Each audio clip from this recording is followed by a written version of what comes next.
All right, let's explore a really cool pattern in math. They're called triangular numbers. Let's dive in. Okay, let's kick things off with a little puzzle. What do all these numbers have in common? First up, we've got the number 1. Then the number 3.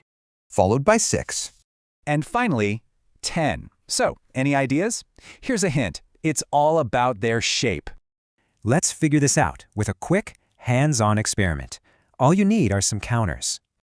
Here's the plan. We'll take some counters and just try to form a perfect triangle. Okay, with 1 counter? Yeah, you could call that a tiny triangle, so 1 is in. But what about 2 counters?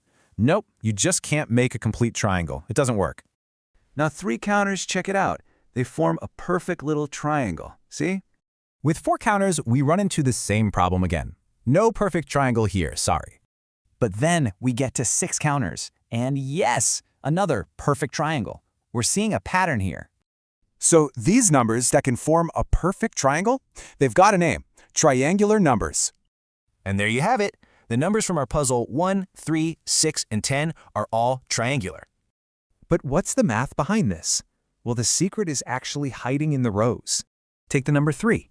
It's really just 1 counter plus 2 counters. See the rows? And for 6, it's 1 plus 2 plus 3. It's just adding up numbers in order. So triangular numbers are literally just the sum of counting numbers starting all the way from 1.